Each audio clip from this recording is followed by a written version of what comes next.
We begin, as we often do, with a name spoken in scorn.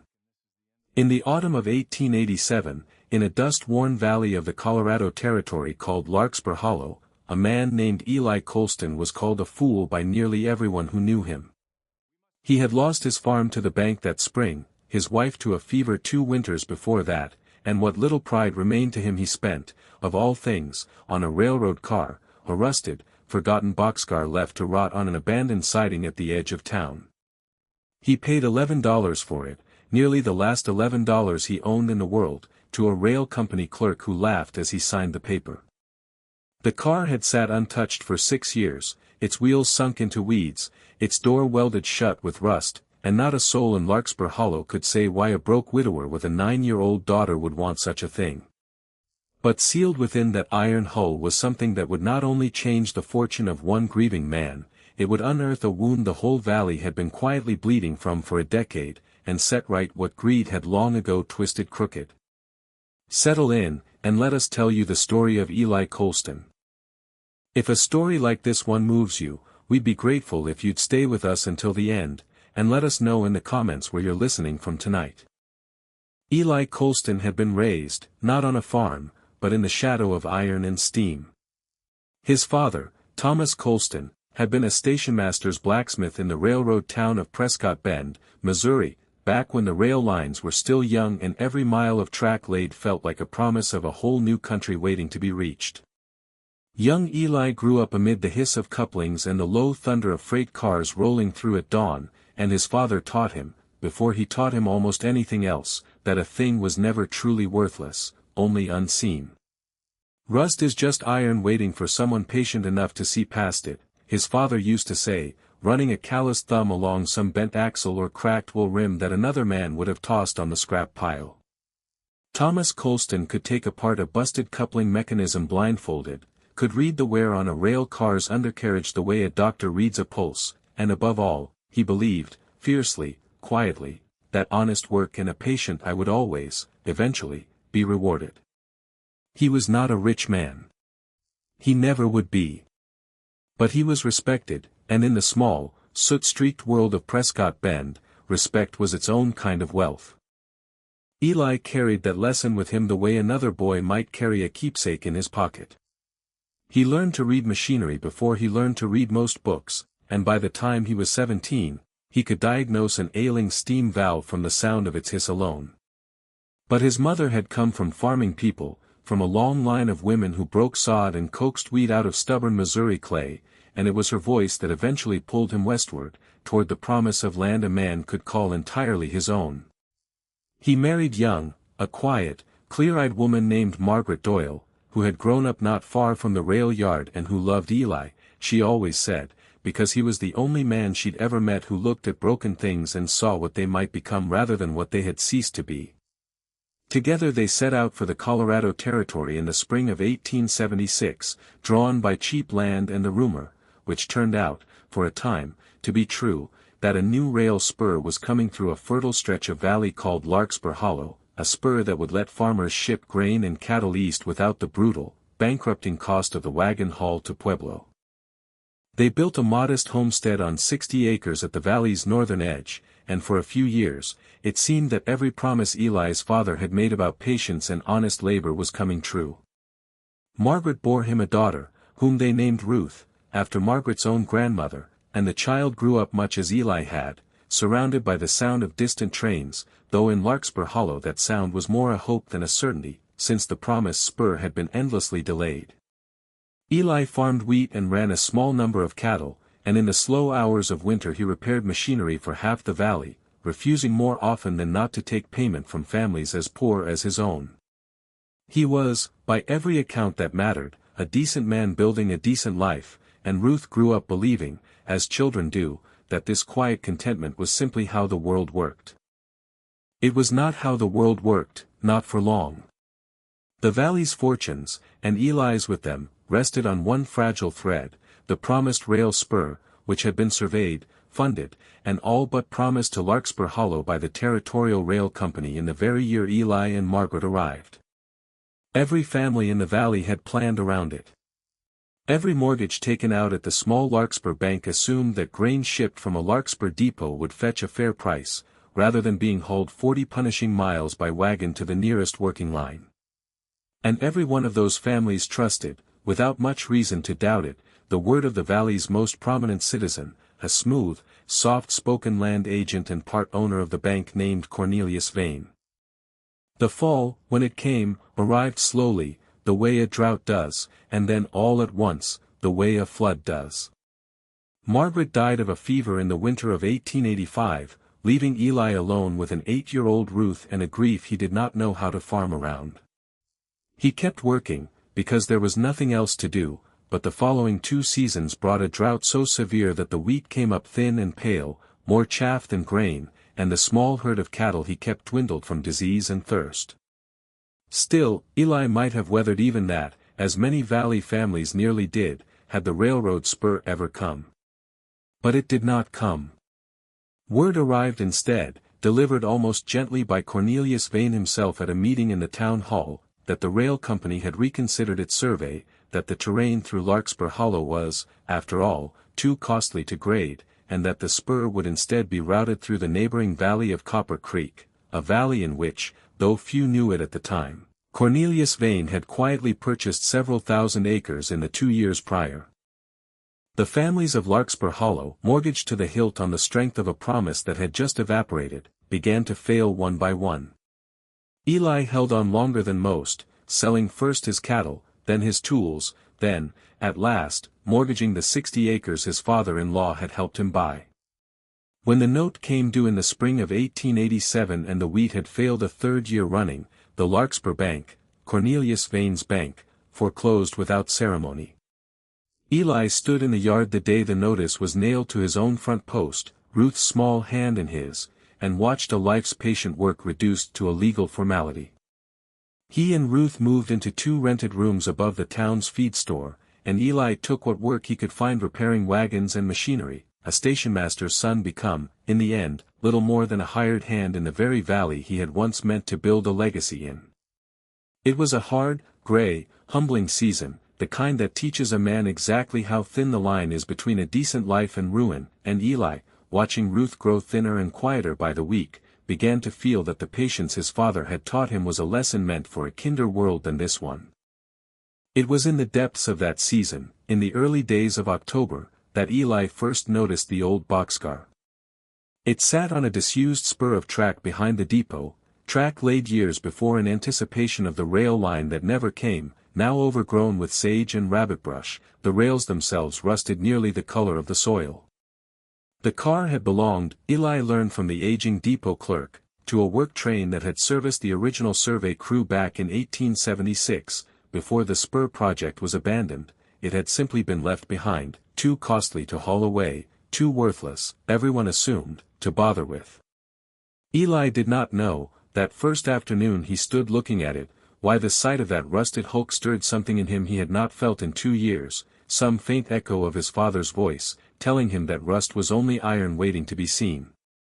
He knew only that when the rail company's clerk mentioned, almost as an afterthought, that the company would be glad to be rid of the old car for whatever a man was willing to pay, Eli heard himself offer $11, nearly every cent he had left in the world after 2 years of ruin, and the clerk, laughing not unkindly, took it. The men of Larkspur Hollow did not laugh unkindly. Word spread through the town within a day, that Eli Colston, a man who had just lost his farm, who was renting 2 rooms above the feed store and could barely keep his daughter fed, had spent his last money on a rusted boxcar nobody else wanted. Even the feed store owner, a gruff but not unkind man named Otis Pruitt, shook his head and told Eli to his face that he'd finally lost his senses along with everything else. Eli did not argue the point. He was not entirely sure they were wrong. But there was something in him, some stubborn ember left over from his father's workshop, that would not let the matter rest, and so on a cold, bright morning in mid-October, with Ruth watching from a safe distance and half the town pretending not to watch from a less safe one, Eli set to work prying open the boxcar's rusted door. It took him the better part of 2 hours, with a pry bar borrowed from Otis Pruitt and a great deal of patience, to force the door along its corroded track. When it finally gave, with a shriek of metal that sent a pair of startled doves up out of the sage, Eli stepped back and let the dust settle before he climbed inside. The interior was dim and close, smelling of rust and old grain and, beneath that, something drier and older still, the smell, he would later think, of a place that had been sealed away from the world on purpose. Sunlight fell through gaps in the roof in long, dusty shafts, and by that uneven light Eli saw that the car was not, as he had assumed, entirely empty. Along the far wall stood a battered wooden desk, bolted to the floor as though the car had once served as a mobile survey office, and atop the desk, coated in a fine gray dust, sat a small brass lantern, unbroken, its glass chimney still intact after 11 years of silence. It was, on its own, a small enough thing to find, a lantern, a desk, the leavings of some long-departed survey crew. But when Eli knelt to examine the underside of the desk, hoping to find some usable hardware he might sell or repurpose, his hand found instead a seam in the floorboards that did not match the rest of the car's construction, a section of planking cut and fitted with a craftsman's care rather than a railroad carpenter's haste. His father's old lessons rose up in him unbidden, the instinct, ingrained over years, to notice what did not belong. He worked his pocketknife into the seam, and after some effort the section of floor came away in his hands, revealing a shallow compartment built into the car's very frame, and within it, wrapped in oilcloth gone stiff and brittle with age, a leather satchel and a small iron strongbox, its lock long since rusted through. Eli sat back on his heels in the dim, dusty light, his heart beating in a way it had not beaten in a very long time, and understood, with a certainty he could not have explained to anyone in Larkspur Hollow, that his $11 had bought him a great deal more than an old railroad car. He did not open the strongbox that day. He carried both it and the satchel home wrapped in his coat, moving through the streets of Larkspur Hollow with the deliberate calm of a man trying very hard not to draw attention, and it was only that night, after Ruth had fallen asleep in the room's single bed, that he sat by the lamp and worked the rusted lock free with a hairpin and a great deal of patience.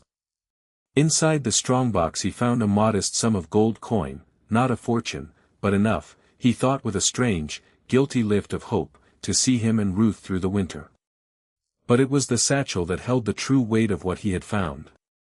Within it, wrapped again in oilcloth, was a thick, leather-bound ledger and a bundle of letters tied with faded ribbon, and on the ledger's first page, in a careful, sloping hand, was written a name Eli did not recognize, Silas Webb, Surveyor, Territorial Rail Company, 1876. Eli spent that entire night reading by lamplight, and what he read by morning had changed the shape of everything he thought he knew about the ruin of his own valley. Silas Webb, it emerged from the ledger's careful entries, had been the lead surveyor assigned to the original Larkspur Hollow rail spur in 1876, the very spur whose promise had drawn Eli and Margaret West in the first place. His notes were meticulous, the notes of a man who took genuine pride in his work, elevation readings, soil assessments, cost projections, all pointing to the same clear conclusion that the company's own engineers had reached at the time, that the grade through Larkspur Hollow was not only feasible but favorable, cheaper by a considerable margin than any alternative route through the surrounding country. The spur, Webb's notes made plain, had been fully approved and funded as of the spring of 1877. It should have been built. It would have been built, had matters been left to engineering and honest accounting. But tucked among the survey notes were letters of a different character entirely, correspondence between Silas Webb and a company official back east, in which Webb reported, with mounting alarm, that a local land agent by the name of Cornelius Vane had approached him privately, offering a substantial bribe in exchange for a falsified report, a report claiming the Larkspur grade was unstable, prone to flooding, unfit for rail construction, and recommending instead a route through the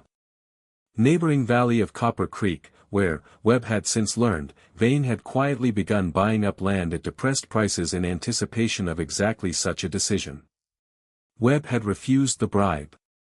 His final letter in the bundle, dated August of 1877, stated his intention to travel east personally to present his honest findings to the company's board, to ensure the Larkspur spur proceeded as planned and the fraud was exposed. It was the last entry in the ledger. Silas Webb, so far as Eli could determine from the yellowed clippings tucked in with the letters, had never reached the company's office.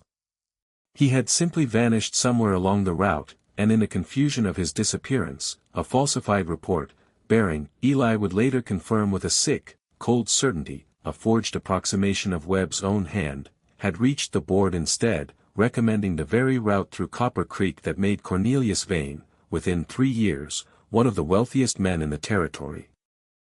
Eli sat with that knowledge until the sky outside the window had gone the pale gray of dawn, Ruth still sleeping soundly a few feet away, and felt something in him that was not quite grief and not quite fury but some grim, exhausted cousin of both. He thought of Margaret, dead of a fever in a house they had built on a false promise.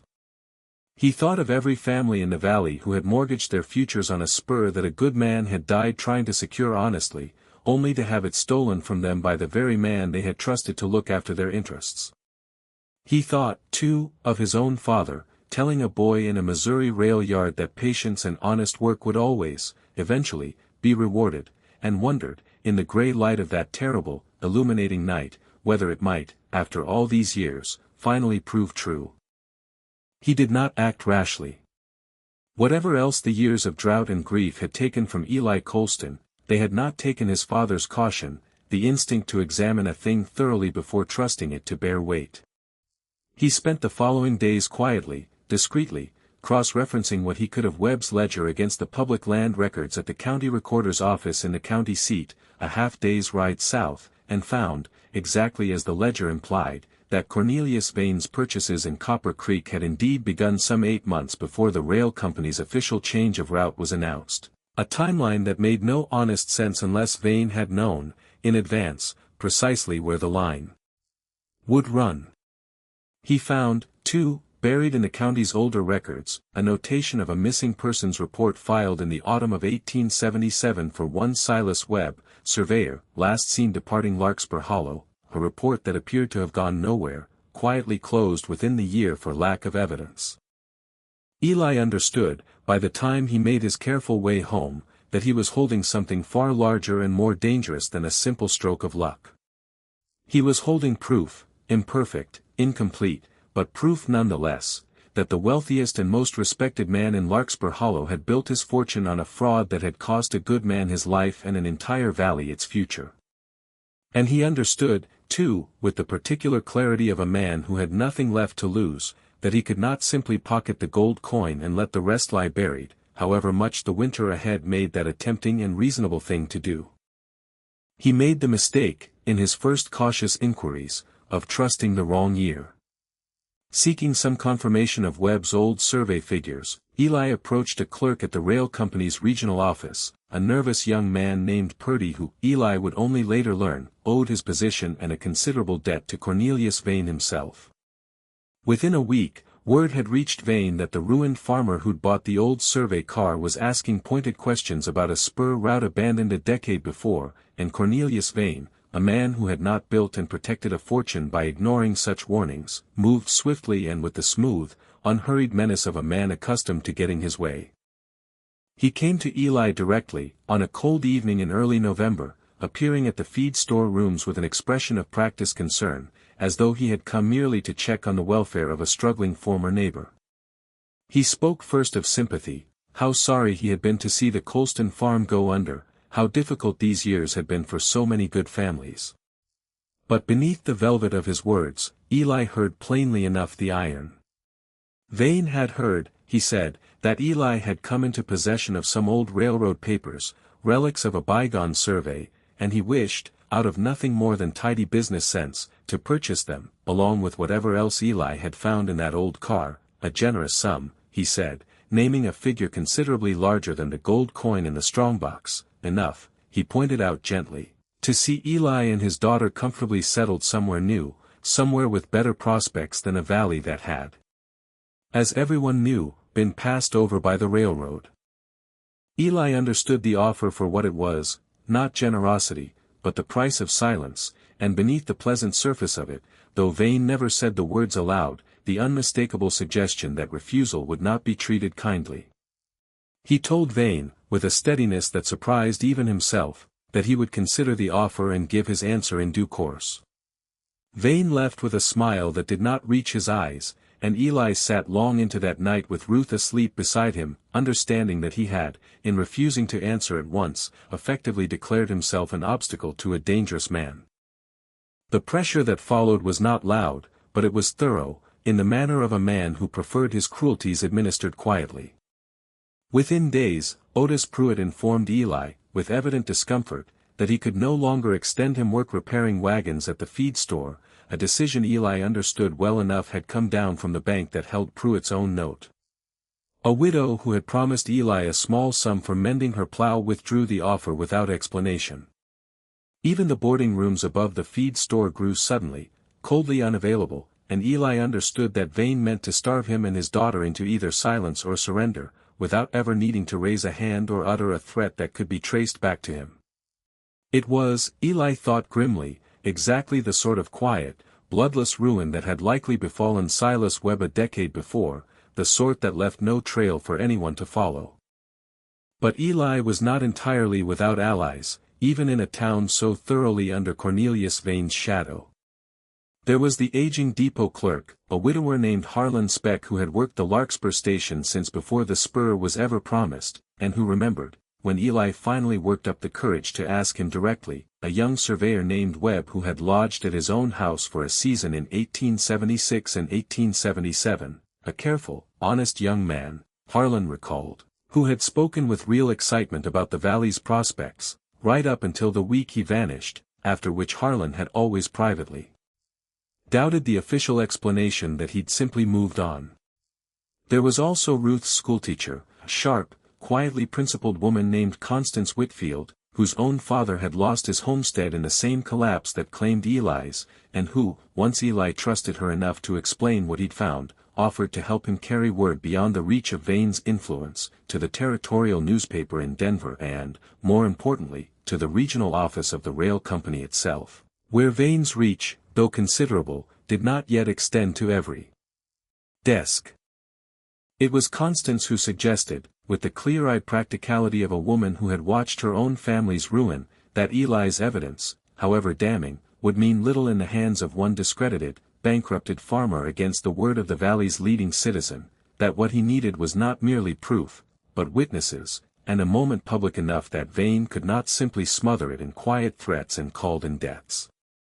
And so, through the cold weeks of late November, working carefully and mostly by lamplight so as not to draw further attention, Eli and Constance began quietly gathering what corroboration they could, old-timers like Harlan Speck willing to speak, at last, about the young surveyor who had vanished, copies of the county land records showing Vane's suspiciously timed purchases, and, most crucially, a promise from a contact of Constance's at the Denver newspaper to send a reporter to Larkspur Hollow if Eli could arrange a public forum in which to present what he had found. That forum came, in the end, at the Valley's annual harvest meeting in mid-December, held each year in the Larkspur Town Hall to discuss the coming season's affairs, a meeting Cornelius Vane himself traditionally chaired, and one he could hardly refuse Eli entry to without arousing exactly the suspicion he had spent 10 years quietly avoiding. Eli stood before the gathered families of Larkspur Hollow that cold evening, Ruth watching from the front row beside Constance Whitfield, and laid out, plainly and without embellishment, everything Silas Webb's ledger had told him, the approved survey, the falsified report, the suspiciously timed land purchases, the young surveyor who had vanished chasing the truth and never come home. He did not accuse, he simply presented, in the same careful, patient manner his father had once diagnosed a failing engine, and let the assembled evidence speak for itself. Cornelius Vane, to his credit or perhaps merely his practiced composure, did not flee or bluster. He attempted, smoothly, to dismiss the ledger as the confused ramblings of a surveyor who had, he suggested, simply abandoned his post out of incompetence or cowardice, until Harlan Speck rose from his seat near the back of the hall and, in a voice thick with 10 years of quiet doubt finally given permission to speak, told the room plainly that he did not believe for one moment that young Silas Webb had been either. It was a small thing, an old man's testimony against a wealthy man's denial, but it was enough, in that crowded hall full of families who had suffered exactly the ruin Vane's fraud had caused, to tip the room's mood decisively away from him. By the time the Denver reporter, who had indeed made the journey west on Constance's word, stood to ask Vane directly about the timing of his Copper Creek purchases. The banker's composure had begun, for the first time in 10 years, visibly to crack. Justice, when it finally arrived for Cornelius Vane, did not come as a hanging or a dramatic reckoning, but in the slower, more thorough manner that fraud of that kind usually meets. The Territorial Rail Company, once presented with Webb's original survey and the evidence of the falsified report, launched its own inquiry, and within the month, correspondence surfaced from the company's own archives confirming that a bribe had indeed changed hands in 1877, traced eventually to accounts controlled by Vane. He was quietly removed from the bank's board within the year, his Copper Creek land holding seized in settlement of the fraud, and though he was never formally imprisoned, the territory's laws being what they were, and Vane's remaining connections still sufficient to spare him that final indignity, he left Larkspur Hollow before the following spring a ruined and diminished man, his name spoken thereafter only with the particular contempt reserved for those who have been publicly, thoroughly unmasked. The rail company, for its part, having been shown irrefutable proof that its own approved survey had been fraudulently overturned, agreed within the year to reopen construction on the original Larkspur Hollow spur, not out of charity, but because Webb's decade-old survey, once dusted off, remained exactly as sound and cost-favorable as he had always claimed. The line was completed in the autumn of 1889, nearly 13 years after it had first been promised, and when the first freight train rolled into the new Larkspur depot, laden with grain shipped at last at a fair price, nearly the entire valley turned out to watch, Eli Colston and Ruth among them, standing not far from where an old, rusted boxcar had once sat forgotten on an overgrown siding. Eli never spent the reward the rail company offered him for his part in uncovering the fraud on anything grand.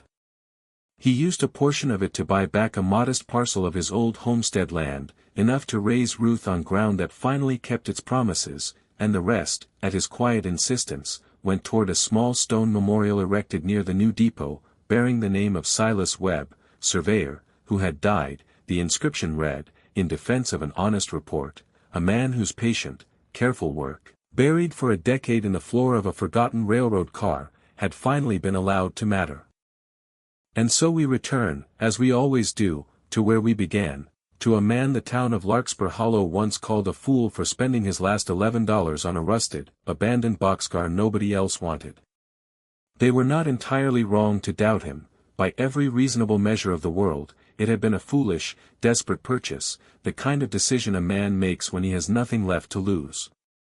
But Eli Colston had learned, long before that cold October morning, from a blacksmith father in a Missouri rail yard, that rust is only iron waiting for someone patient enough to see past it, that a thing's worth is rarely written on its surface, and that honest, careful attention, sustained long enough, has a way of uncovering exactly what the world has tried hardest to bury.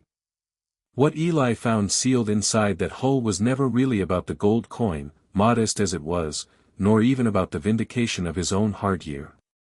It was about a good man's honest work, silenced a decade too soon, finally given the chance to speak, and an entire valley, quietly wronged and quietly enduring, finally set right. Thank you for spending this time with us and with Eli Colston's story tonight. If his patience, and his refusal to let a good man's truth stay buried, moved you the way it moved us in the telling, we would be grateful if you shared this story with someone who might need to hear it too. And before you go, we'd love to know, is there a time in your own life when you found real value in something the rest of the world had already written off? Tell us in the comments below, we read every one. Until next time, stay close.